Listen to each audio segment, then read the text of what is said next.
esta unidad comenzamos con la parte de geometría analítica y vamos a comenzar con recta. Entonces veremos la primera parte de recta en la unidad número 9, donde lo primero que tenemos que hacer es definir qué es la geometría analítica. Entonces, lo primero que vamos a hacer es definir los lugares geométricos. Entonces, la geometría analítica es una parte de la matemática que tiene como objetivo el estudio y el análisis de los lugares geométricos, ¿sí? Que entonces es la deducción de ecuaciones y construcción de gráficas. ¿Y qué son los lugares geométricos? Son figuras cuyos puntos cumplen con dos condiciones. Una de las condiciones es que todo punto de la figura goza de una propiedad determinada, y si todo punto goza de una propiedad determinada, pertenece a la figura, ¿sí? Son recíprocas las condiciones.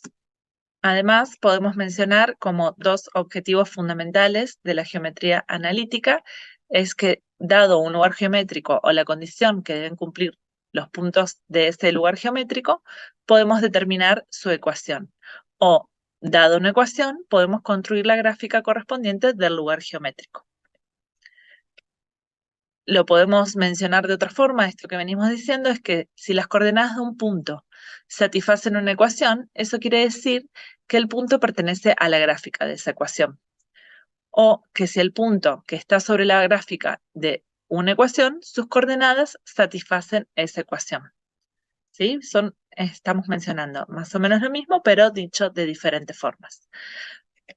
Entonces, lo que podemos ver es que lo que distingue la geometría analítica de la geometría pura es que siempre vamos a tener una gráfica, es decir, siempre va a estar acompañado de un sistema de ejes coordenados, ¿bien? Entonces vamos a tener una gráfica de donde vamos a poder deducir ecuaciones o de una ecuación vamos a poder construir una gráfica. Entonces las dos van siempre de la mano en geometría analítica, es decir, todos los temas que veamos para geometría analítica hay que tener esto en cuenta. ¿Sí? Que siempre vamos a tener un sistema de ejes coordenados y ecuaciones. Entonces, comenzamos con el primer tema de geometría analítica, que es, como dijimos antes, recta. Entonces, la definición de recta es que es el lugar geométrico de todos los puntos, tales que, pasando por un punto de coordenadas conocidas, se encuentran sobre una misma dirección, dada por un vector también conocido. ¿Sí? Entonces, lo que conocemos acá o las condiciones que tenemos es que tenemos un punto de coordenadas conocidas y un vector que nos da la dirección de esa recta, ¿sí? También conocido. Entonces, como dijimos antes, geometría analítica, tenemos los ejes coordenados X, Y, el origen del sistema de coordenadas. Ven, y vamos a ir graficando todo esto que fuimos mencionando en la definición de recta. Entonces, tenemos una recta, ¿bien? Donde tenemos un punto conocido, el punto P1, de coordenadas X1 y 1, y el vector conocido, que como podemos ver, tiene la misma dirección que la recta, el vector A. Y siempre en geometría analítica tendremos un punto genérico, ¿sí? Dado por las coordenadas X, Y. Entonces, Px de coordenadas X, Y es nuestro punto genérico, que representa los infinitos puntos de la recta. El punto conocido que ya mencionamos, P1 de coordenadas X1 y 1, y el vector A que nos da la dirección de la recta, es decir, el vector dirección. Entonces, a partir de esto vamos a ir deduciendo las distintas ecuaciones de la recta. Los elementos que ya mencionamos antes.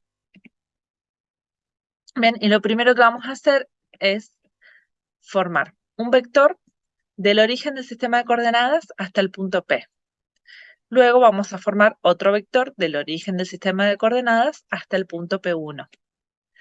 Y por último vamos a formar un tercer vector que va desde P1 a P. Entonces vamos a ir escribiendo estos vectores. O vamos a ir haciendo por suma de vectores, ¿sí? La primera ecuación de la recta. Entonces tenemos que del vector OP, ¿sí? El vector sería el resultante de ¿quién? El vector OP va a ser la suma de OP1 más P1P. ¿Sí? Esto que escribimos acá es una suma de vectores. Luego, podemos decir que al vector P1P lo podemos escribir de la siguiente manera. Al ser paralelo al vector A, ¿sí? Porque dijimos que A nos da la dirección de la recta, es decir, tienen la misma dirección, por lo tanto son paralelos. Entonces podemos escribir el vector P1P como al vector A por un escalar, es decir, son proporcionales, ¿sí? Siendo lambda, ¿sí? Un parámetro que va de menos infinito a más infinito. Entonces ahora, en esta ecuación, reemplazamos P1P por esto que acabamos de escribir, es decir, lambda por el vector A, ¿sí? El vector que nos da la dirección de la recta. Y de esta forma construimos la primera ecuación de la recta, que es la ecuación vectorial paramétrica. Bien, ahora, a partir de esta ecuación, si desarrollamos los vectores o los puntos para construir los vectores en su forma cartesiana, bien, tenemos como coordenadas del vector P, X, Y. Del vector OP1, ¿sí? Como las coordenadas final van a ser X1 y 1. Y el vector A, al ser un vector libre, podemos posicionarlo en el origen del sistema de coordenadas para poder escribir las componentes del vector, ¿sí? Que como punto final podemos decir que vamos a tener A1 para el eje X y A2 para el eje Y. Entonces, ahora podemos escribir los vectores, ¿sí? De forma expresada por su ecuación cartesiana. Entonces, ¿qué tenemos que hacer? Punto final menos punto inicial. Entonces, para el vector OP, el punto final es XY, el punto inicial es el origen del sistema de coordenadas, es decir, 0, 0. Entonces, nos queda de esta forma. XY para el vector OP. Las componentes del vector OP serán XY. Para OP1 hacemos lo mismo. Punto final, que es X1 y 1, menos punto inicial, que es 0, 0. Entonces nos queda finalmente OP1 como componentes X1 y 1. Y para el vector A hacemos lo mismo. Punto final es A1, A2, en punto inicial 0, 0. Entonces las componentes del vector A serán A1, A2. Recordemos que el vector A estará multiplicado por el parámetro lambda, entonces multiplicamos todo por lambda para después poder reemplazar en la ecuación cuando escribamos la ecuación final. Entonces, el vector OP dijimos que va a tener como componentes X, Y. Entonces, OP, X, Y, igual a OP1, que dijimos que las componentes son X1 y 1. Entonces, OP, que es X, Y, es igual a X1 y 1 más lambda por A, que dijimos que eso es lambda por A1, A2. Entonces, escribimos acá esto. Y finalmente, de esta forma, encontramos la ecuación vectorial paramétrica, pero expresada con las componentes o por sus componentes. Entonces, esta es la ecuación que acabamos de encontrar, la vectorial paramétrica, expresada por sus componentes. Entonces, de esta forma la vamos a escribir para R2. Esta ecuación también la podemos tener si estaríamos en el espacio, es decir, en R3. Entonces lo que tenemos que hacer es agregar la componente z. Entonces tenemos, en el vector OP tendremos z, en el vector OP1, z1, y en el vector A, A3, la componente A3. Entonces de esta forma estamos en el espacio en R3. Luego, de esta ecuación vamos a deducir las siguientes ecuaciones. Entonces, la gráfica siempre la comenzamos con la ecuación vectorial paramétrica y a partir de esta podemos deducir todas las otras ecuaciones de la recta. Entonces, la ecuación siguiente que vamos a ver es la ecuación cartesiana paramétrica, donde lo que hacemos es igualar las componentes homólogas. ¿Ven? Entonces, para la ecuación en R2 igualamos componentes homólogas, es decir, las componentes primero para el eje X, es decir, X va a ser igual a X1 más lambda A1. Y para I igual a I1 más lambda A2. Lo mismo hacemos para R3. Nada más que agregamos la componente en Z. Nos quedará Z igual a Z1 más lambda A3. Y de esta forma escribimos la ecuación cartesiana paramétrica para R2 y para R3. Luego, de acá, podemos pasar a la ecuación simétrica. Lo que hacemos es de esta ecuación despejar lambda. Entonces, si de acá despejamos lambda, ¿qué pasa? Pasa x1 pasa restando y A1 pasa dividiendo. Y así con cada una de las ecuaciones, para R2 y para R3. Entonces veamos para R2 cómo nos queda. Dijimos x menos x1 sobre A1. Eso es igual a lambda. Luego para I tendremos I menos I1 sobre 2 igual a lambda. I menos I1 sobre 2 igual a lambda. Como ambas son igual a lambda, podemos decir que ambas ecuaciones son iguales. Y lo mismo vamos a hacer para R3.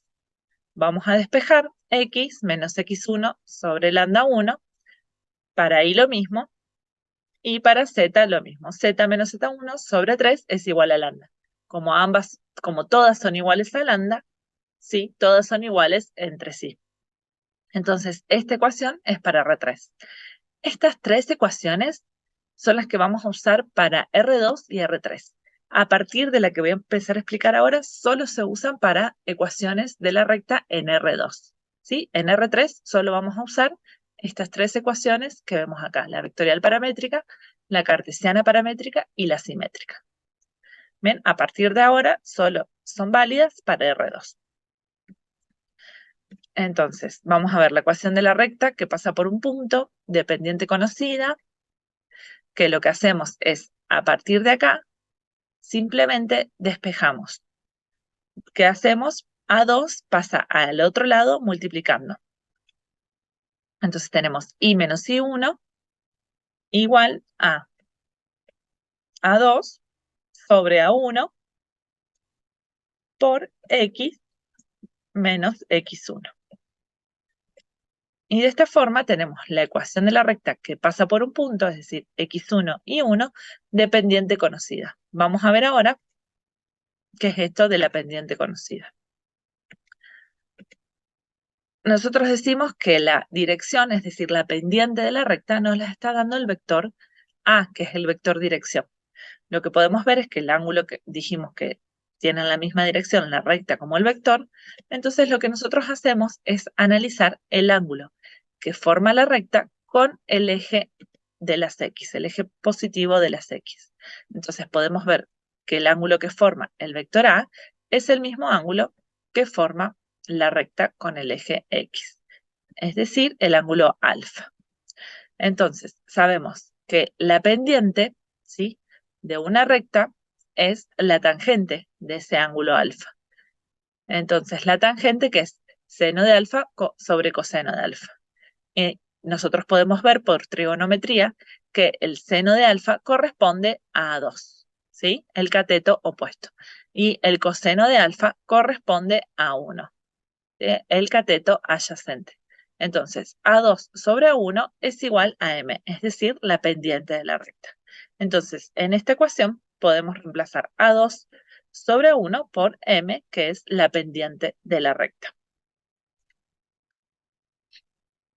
Entonces, a partir de la ecuación de la recta que pasa por un punto de pendiente conocida, que es esta, vamos a seguir encontrando otras ecuaciones. Entonces, lo que tenemos que hacer es ahora dejar I y pasar todo al otro lado.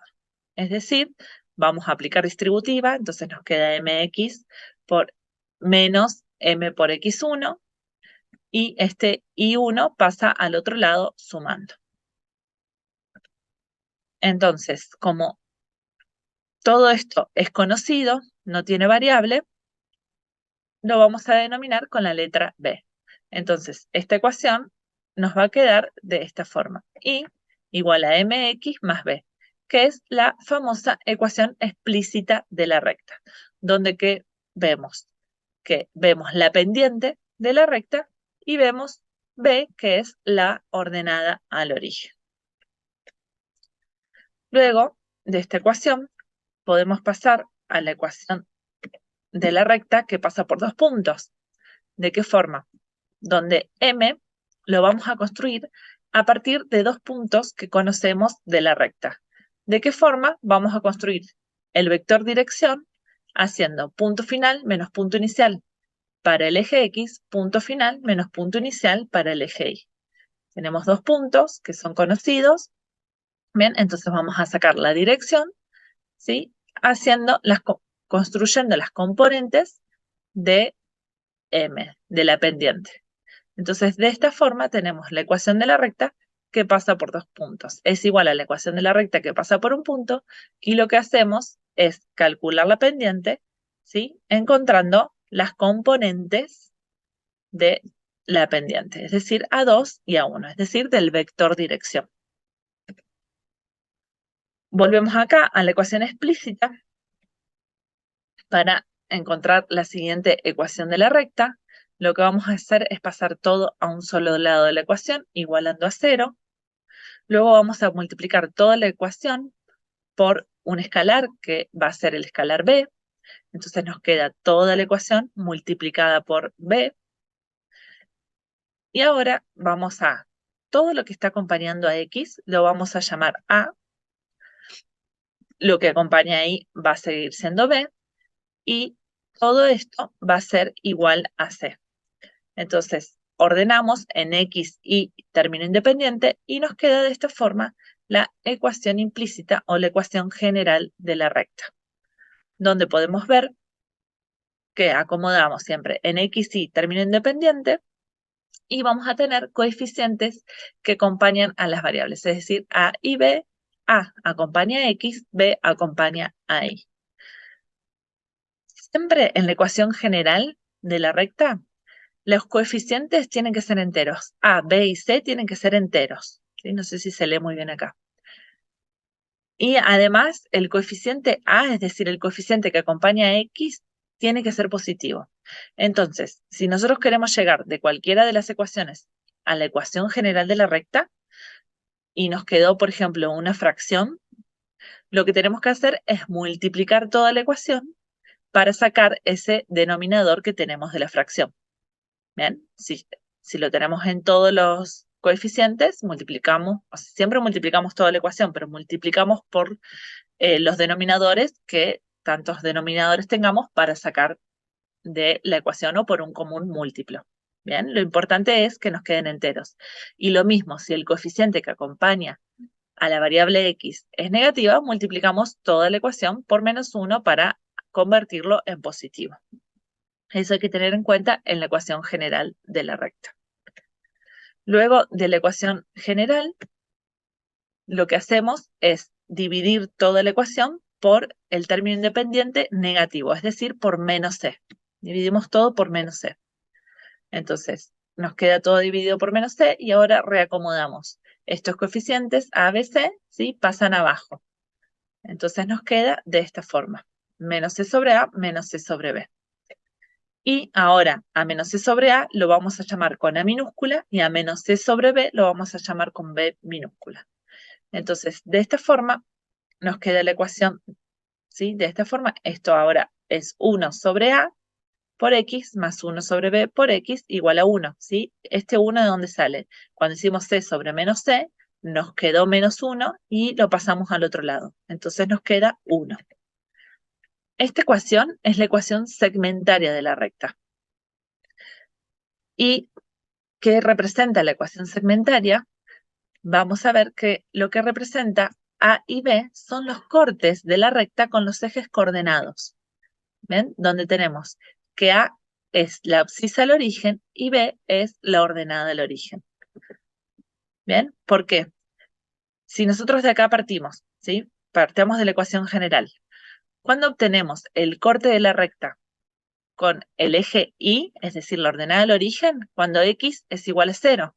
Entonces lo que hacemos de esta ecuación, esto es 0, despejamos, pasa menos C al otro lado, B pasa dividiendo, entonces obtenemos el valor de Y cuando tenemos menos C sobre B, es decir, esto que tenemos acá. Y lo mismo, cuando obtenemos el corte de la recta con el eje X, cuando Y es igual a 0. Entonces hacemos lo mismo, a partir de esta ecuación, esto es 0, entonces despejamos, pasa menos c para acá, a pasa para acá, y ahí obtenemos el valor de la recta con el eje, la intersección con el eje X. Entonces, ¿qué nos queda? Menos c sobre a. ¿Bien? Y ese es el corte de la recta con el eje X. Entonces, lo que podemos ver que A y B representa, ¿sí?, los cortes de la recta con los ejes coordenados, o los segmentos, ¿sí?, desde el origen hasta el corte o la intersección con la recta. Veamos, con eso vimos todas las ecuaciones de la recta. Veamos ahora el ángulo entre dos rectas. Si tenemos la recta R1 de componentes A1 y A2, es decir, los que me dan la dirección, y la recta R2 de componentes B1 y B2, ¿sí?, tenemos los ejes coordenados, el origen del sistema de coordenadas, y como digo, tenemos la recta R1 y la recta R2. Entonces, sobre estas rectas vamos a tener vectores, lo que queremos calcular es el ángulo que se forma entre estas dos rectas, ¿sí?, que lo llamaremos ángulo alfa, y lo que vamos a tener son vectores que nos dan la dirección de la recta. Entonces podemos considerar a la recta como vectores. ¿Bien? ¿Para qué? Para calcular el ángulo entre las rectas. ¿De qué forma? Aplicando producto escalar. Entonces vamos a poder determinar el ángulo alfa formado entre las dos rectas mediante el producto escalar de vectores. Bien, entonces tendremos el producto escalar de R1 por R2 es igual al módulo del primero por el módulo del segundo por el coseno del ángulo formado entre ellos. Entonces de aquí despejaremos el ángulo que estamos buscando, es decir, el ángulo entre las dos rectas. Despejamos de acá y nos queda de esta forma. Y este sería el desarrollo, que tenemos arriba un producto escalar, ¿bien?, de los vectores, es decir, A1 por B1 más A2 por B2, sobre el producto de los módulos, es decir, el módulo de R1 por el módulo de R2. Luego hacemos arcoseno. Despejamos acá, hacemos arcoseno de todo esto y de esta forma encontramos el ángulo entre las rectas R1 y R2. Otra forma de calcular el ángulo entre dos rectas es por trigonometría. Podemos ver que el ángulo que queremos calcular es este ángulo alfa entre las dos rectas. Podemos ver que ambas rectas forman con los ejes al ángulo que forma la recta R1 con el eje X lo llamaremos alfa 1, y al ángulo que forma la recta R2 con el eje X lo llamaremos alfa 2. Entonces podemos ver que el ángulo alfa es igual a alfa 2 menos alfa 1, ¿sí? Esto que tenemos acá. Entonces, si aplicamos tangente a toda la ecuación, nos queda la tangente de alfa es igual a la tangente de alfa 2 menos alfa 1. Y por identidades trigonométricas, la tangente de la diferencia de dos ángulos lo podemos escribir de esta forma, es decir, la tangente de alfa 2 menos la tangente de alfa 1 sobre 1 más el producto de las tangentes de alfa 1 por alfa 2. Luego sabemos que la tangente de alfa 2 es la pendiente de la recta 2, es decir, M2. La tangente de alfa 1 es la pendiente de la recta M1. Entonces podemos escribir esto que tenemos acá de esta forma. Bien, entonces luego aplicamos arco tangente y podemos encontrar el valor del ángulo alfa. Veamos ahora la condición de perpendicularidad entre dos rectas. Es decir, la recta R1 es perpendicular a la recta R2. Por lo tanto, el ángulo alfa que tenemos entre esas dos rectas es igual a 90. Como vimos recién por trigonometría, nosotros tenemos la tangente de alfa. Como la tangente de 90 grados, que en este caso el ángulo alfa es de 90 grados, no existe, lo que vamos a hacer es usar la cotangente, es decir, esa fracción la vamos a invertir, porque lo que estamos haciendo es usar la cotangente de 90 grados. Y lo que teníamos del otro lado, que era la fracción, vamos a invertir. Numerador pasa a ser denominador, denominador pasa a ser numerador. Entonces, como la cotangente de 90 sí es igual a 0, de lo que teníamos recién, vamos a, como les dije antes, invertimos numerador por denominador. Entonces, nosotros sabemos que lo que tenemos acá abajo no puede ser 0, ¿sí? Porque si no, esta fracción no existe o no se puede resolver. Entonces, como esto no puede ser 0, para que esta igualdad se cumpla, lo que es 0 es el numerador. Entonces de acá, ¿sí? Decimos que 1 más M1 por M2 es igual a 0. Despejamos y ponemos una pendiente en función de la otra. Y acá sale la famosa, ¿sí?, relación entre pendientes perpendiculares que se suele usar tanto en el secundario, ¿sí? Siempre se sabe que cuando nosotros buscamos una pendiente perpendicular, si tenemos como información una de las pendientes, sí vamos a saber que la otra pendiente es el recíproco opuesto. Bien, es decir, esta ecuación que tenemos acá. Luego, por la misma condición de perpendicularidad, esta es lo que vimos por trigonometría, sería esto, lo podemos hacer por el producto escalar. Nosotros sabemos que el coseno de 90 es igual a 0. Entonces, de la ecuación que teníamos antes, sabemos que acá teníamos coseno de alfa, esto es igual a 0, entonces lo mismo que antes. Como el denominador no puede ser 0, lo que es 0 es el numerador, entonces nos queda que lo que es 0 es el producto escalar y reafirmamos lo que ya sabemos de producto escalar, que el producto escalar entre dos vectores, si es igual a 0, quiere decir que son perpendiculares. Veamos ahora la condición de paralelismo entre dos rectas. Si la recta R1 es paralela a la recta R2, podemos escribir R1, ¿sí?, como igual a un escalar por R2. Es decir, son rectas paralelas, son rectas proporcionales, por eso podemos escribirlo de esta forma. Entonces, si ahora expresamos R1 y R2 por sus componentes, que los tenemos acá, A1 y A2 para la recta R1, B1 y B2 para la recta R2, esto que tenemos acá lo podemos escribir de esta forma.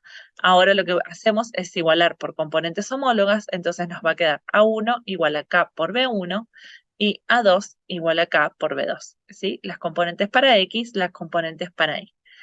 Luego despejamos K y nos queda A1 sobre B1 igual a 2 sobre B2. Es decir, la relación de las componentes homólogas va a ser igual a una constante K cuando las rectas sean paralelas. Y esa es la condición de paralelismo. Veamos ahora familia UAS de rectas. Cuando nosotros mencionamos a las rectas, dijimos que teníamos una dirección y un punto conocido. Es decir, estamos dando dos condiciones para definir la recta, la dirección y el punto. Las familias UAS de rectas lo que van a hacer es tener una sola condición cumpliendo esa familia. Bien, entonces una condición va a ser igual para todas y el resto va a ser libre o diferente. Bien, entonces la familia UAS de rectas son rectas que satisfacen una condición geométrica. Entonces, para las rectas paralelas, lo que satisface es la dirección. Todas van a tener la misma dirección, por eso son rectas paralelas. Vamos a tener una familia de rectas, ¿bien? Es decir, diferentes rectas, donde la condición que todas cumplen es que todas tienen la misma pendiente. ¿Bien? Y lo que cambia, lo que varía, es justamente la ordenada al origen. ¿Bien? Entonces, a la ordenada al origen, para la familia de rectas, la llamamos K. Y ese K es un parámetro que varía de menos infinito a más infinito. Entonces tenemos infinitas rectas paralelas. Bien, entonces K es la constante arbitraria y lo que tenemos son una familia de rectas que tienen la misma pendiente o coeficiente angular.